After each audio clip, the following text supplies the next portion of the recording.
want you to say hello to my little friend as we talk about the biggest drug dealer in American history in this installment of the Inconsistent miniseries, Everybody Hates Reagan. Now, we all know that Ronald Reagan didn't negotiate with terrorists. He sold weapons to them so he could give the money to other terrorists. But it turns out when you're illegally funding a terror group that's trying to overthrow a democratically elected government in Central America, one illegal arms deal isn't gonna foot the whole bill. Henchmen are expensive, so you gotta get creative in the ways you pay the bills. Alright, so to bring you up to speed, in the 1980s, Nicaragua had a bunch of shit going on. So anyway, this rebel group called the Sandinistas overthrew the douchey government that was running Nicaragua, and then they held an election, and the people are like, yeah, we kind of like you, so then they elected them to keep being the government. But then there was this far-right extremist group called the Contras that were trying to overthrow the Sandinistas. And because Reagan really loved fascists, he really loved the Contras. So Reagan's like, we're gonna do whatever we can to help our fascist friends overthrow the government that the Nicaraguan people elected. Because we're America, and overthrowing democracy in the name of our freedom to tell other countries what they can and can't do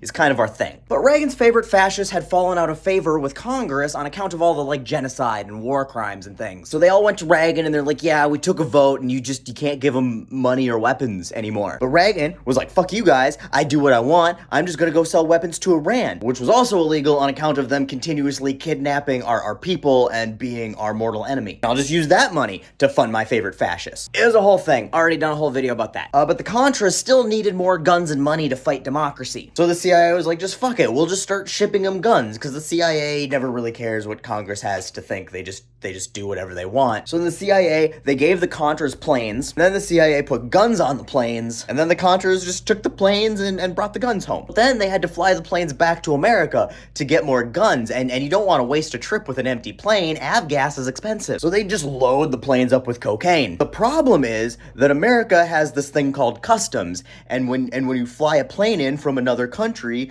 customs goes and looks in your plane to make sure you're not bringing stuff in, like cocaine. However, when you're employed by the CIA, those types of problems happen to go away. Half the time, the CIA would just have them fly directly into military bases, and then they would store the cocaine for them in CIA warehouses. In fact, a DEA agent even found that they were storing all of this cocaine in CIA warehouses, and he reported it, and nothing happened, except he eventually got fired. They would also fly into just regular airports, and the customs agents were told to just, leave them the fuck alone. And if a customs agent missed the memo and arrested one of them, the CIA would just make those charges disappear or give them a really light slap on the wrist. So now the Reagan administration is importing more cocaine than Pablo Escobar. But now they need to sell the shit. Now, for transparency's sake, before we go forward, some of this is based on circumstantial evidence, and the CIA was like, we didn't know it was happening, so we can't say for sure that they did it, but they definitely for sure did it. There was this Nicaraguan dude who worked for the CIA named Danilo Blandon, and they hooked him up with notorious LA drug dealer Rick Ross. And the plan was that Ross would sell the shit, give the money to Blando, and he would take it to the Contras. But they've got a ton of cocaine to get rid of. I mean, they're literally flying it in by the planeful. And Reagan's atrocious economic policies had created a dystopian nightmare of poverty and crime in the inner cities, which was fine, because he was never a big fan of the brown people anyway. So someone somewhere in this cesspool of corruption saw a massive opportunity in this. They took all of that cocaine and mixed it with baby powder or baking soda or whatever the fuck. I don't know how you make crack, but they made crack out of it. And therefore, crack was a lot cheaper than cocaine,